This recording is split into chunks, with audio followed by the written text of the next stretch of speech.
So for Kat's History Corner that we're going to hop into, we are going to be talking about that immigrant experience, as well as, what compels people to leave and what needs to change in the countries that people are seeking refuge in as well.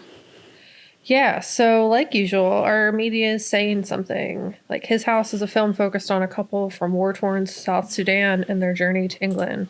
The story is about real things. This is like real current, like extra current is happening like within 2017 to now. So just so you know, if you didn't know, now you do. So there are many Sudanese people trying to enter the UK because of dangers and violence in Sudan. For many seeking refuge in the UK is an essential means of survival and worth the very dangerous journey to get there, a journey many people. In an ODI article titled "Why So Many Sudanese Are Prepared to Risk Their Lives to Reach the UK" by Margie Buchanan Smith, an interview with a migrant from Darfur that took place in 2017 explained, they choose to migrate because staying in Darfur means a slow death. Because of this, a quick death seems better than a slow one. So the risk is kind of like deemed worth it. And the reason it's a risk is because a lot of people who are trying to get to the UK, there's some rules associated with asylum seekers that they're only able to claim asylum in the place they land. So the first place they land on European soil is where they're supposed to claim asylum, and there are different countries with different asylum rules and like asylum quality. And specifically for Sudan, there's a lot of like second English speakers. So because of the previous relationship with the UK in terms of colonization. So Sudan used to be occupied by the UK. So a lot of people know at least a little bit of English. So it's a little bit of an easier transition. So people are trying to get to the UK, but one of the only ways to get there is through the English Channel, which is by boat. And usually those boats are not very good boats. They're little boats that they're putting a lot of people onto to try to make this journey.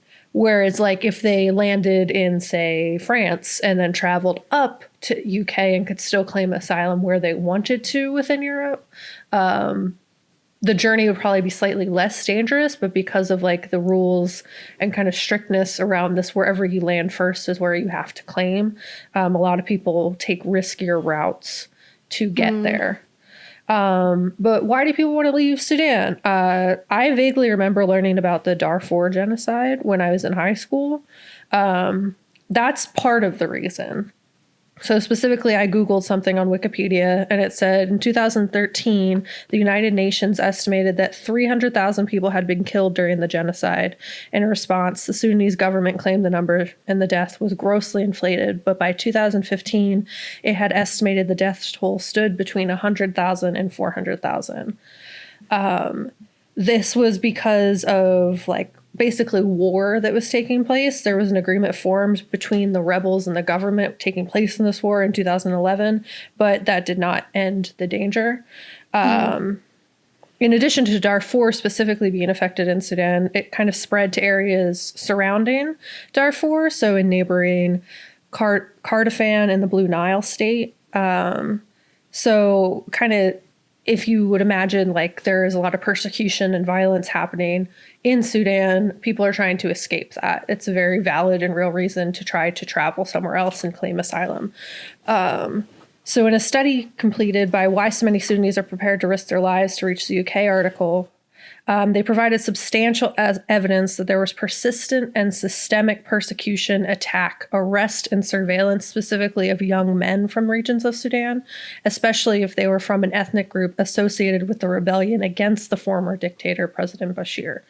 So the article goes on to cite that many Darfuris who left Sudan to migrate to Europe had spent much of their lives in camps. Some had experienced multiple displacements within Sudan. They had been faced with discrimination in the workplace, effectively living in a police state. The depths of despair experienced by young Sudanese was striking. Yeah, it's very much reminding me of like La Llorona with the genocide that was happening there and how they were seeking out people who they said were like a part of a rebellion, even though they weren't. Or interesting, like kind of comparing this to what's happening in Mexico too, from the Tigers Are Not Afraid, where that was like so much of like the women and children, and this is so much of the men that are experiencing that trauma, and like young boys who like get abducted to be put into those armies. Yeah, and it seems specifically like ethnically motivated. This is like kind of like if you fall under a certain ethnic group, like you are subject to this. And I think it was really telling. I remember when we were watching the film, Rial had 2 tattoos that said she was from 2 different groups, so that she didn't belong anywhere, but that basically she could freely travel between and anywhere and be considered safe. So that's what that kind of like made me think of after reading about it more. But yeah, we kind of touched a little bit on why the UK. There are a handful of reasons. The biggest ones that stood out were the colonial ties, English language. It's an easier transition, but also lots of Sudanese people have already traveled to the UK to claim asylum over the years. So it does kind of lend to having friends or family or people you used to know some semblance of home in a foreign land. So lots of people try to travel there because they know of other people who are maybe more established and can help them and like build a sense of community. But the journey itself is extremely dangerous, and the laws make it even more difficult. In an interview with Darfuris in the UK in 2017, they had records claiming that to reach the UK, people would travel under buses, in the backs of lorries, which Google told me meant big trucks, and on unsafe rubber boats.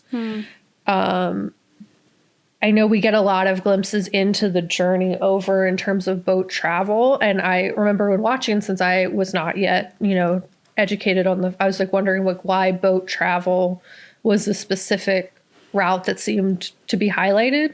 So it makes sense that they chose to show that because that's what's actually happening. Yeah. In another article I read on Independent titled "What's Next for Asylum Seekers from War-Torn Sudan" by Paul Peachy, it is further confirmed that the journey to the UK is really treacherous. In many ways, it aligns with the deaths we see in the film and how real the trauma and the journey hits those who survive versus those lost along the way. A quote that hit especially hard for me was, "Some who make the crossing by sea say there is murder and rape on the boats, and that traffickers order people to jump overboard to their deaths just to avoid everyone sinking.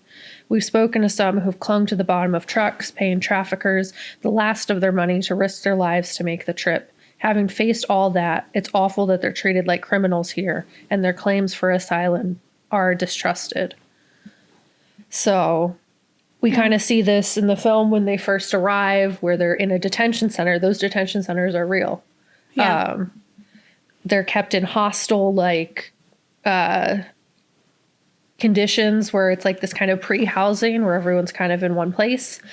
And even once they're offered some form of permanent housing, they're not allowed to select where they want to live. They're given a stipend. They're not allowed to work. They're kind of forced into this controlled, suspended poverty. You can't, when you're not allowed to work outside of the stipend you have, you can't establish yourself in the community. You can't build something for yourself because you're really being monitored.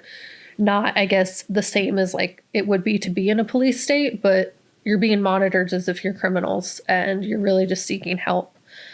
Something else that kind of stuck out to me that was really a bummer is that these people really need mental health services in addition to the meager stipends and housing that they're given. They need help with post-traumatic stress disorder because they've experienced some really real trauma.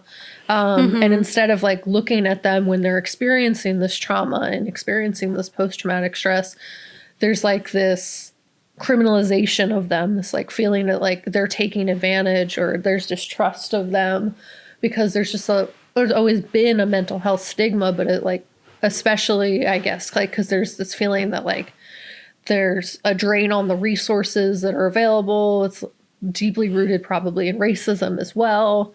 Well, it's like, how dare you come here and like ask for our stuff, like ask for more, like you're lucky we're giving you whatever we're giving you, like you should be thankful.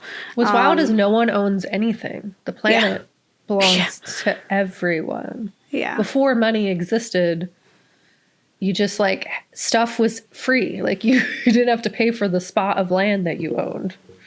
Yeah. So it's very ridiculous that people are like, this is mine. And it's not, bruh. Well, there's also like that myth of, you know, that there's not enough, right? And so it's like there's not enough to go around, and if we give it to you, then we don't have any for us, which is not true. We have plenty. And honestly, we waste so much of our resources all the time. If we were just, you know, getting over money and not focus on profit, and instead just gave people equal access to basic necessities, it would be fine.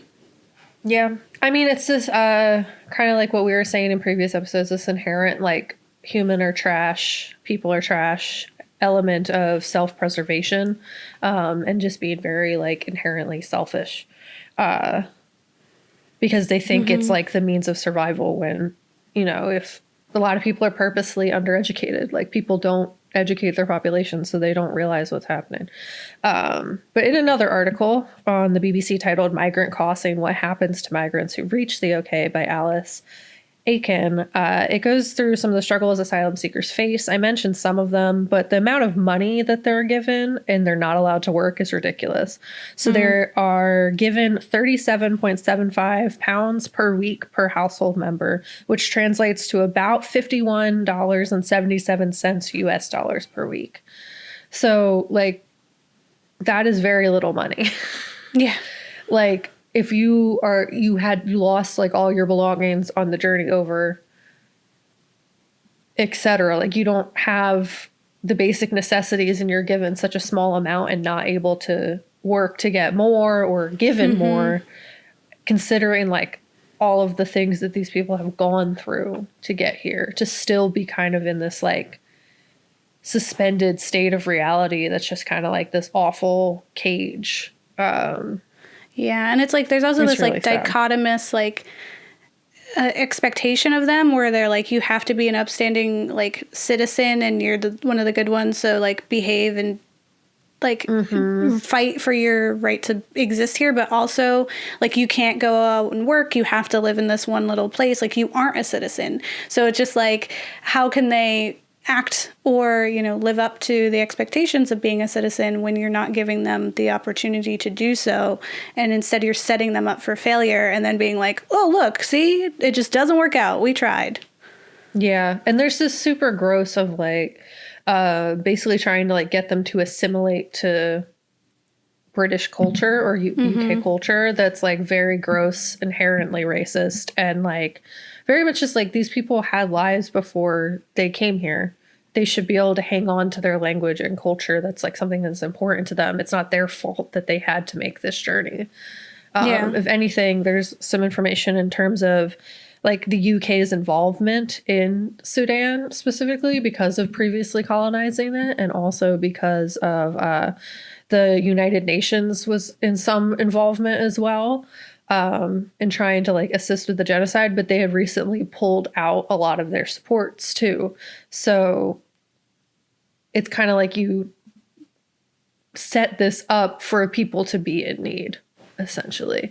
Because if you were over there colonizing, ruining the land, like, you know what I mean? Like, that's what colonization is you gut all the resources out of that place and set up unstable situations, which is something the United States did a lot too. There's always like parts to play, and I guess like the UK really should acknowledge their part in creating these situations as well. Yeah, and I mean, you know, also like here, right, like setting up those things, and kind of going back to what you were saying about like no one like really owns this, and also like everyone comes from somewhere. It's like thinking of America, like no one is truly American except for the native peoples. They are the ones who are here first. And so anyone else is either an immigrant or like, a generation of immigrants, right? Like that's how that works. So it's absurd to expect recent immigrants to like adhere to these specific policies or what we deem as American when that's not really a thing, for one, because it's people from all over who do that. And it makes me also think like the hoops that they have to go through to be here. I know someone who had to go through citizenship when I was younger, and he like took the citizenship test, and I remember like him studying for it and all the information he had to know, and I was like, I don't know any of that as an American, and like my mom or like other like adults didn't know those answers. Like the fact that we're asking them to like essentially memorize this very specific representation of our country that our own citizens don't know inherently, and we're like holding them like, you have to work so much harder to belong here, and we just happen to be born in this place. I mean, nationalism in itself is a form of violence. Yes. So it's gross, and people should stop doing that. They should stop just like thinking they're the best thing ever when the world belongs to no one. We're all going to die. I mean, it's one planet, like... Yeah, we only get one. We need to get over it. For sure. And like the claim is ridiculous. Yeah. Like you own nothing. It's just a plot of land. Your money is an imagination thing. Like it was thought up. But that's all I got for my facts section.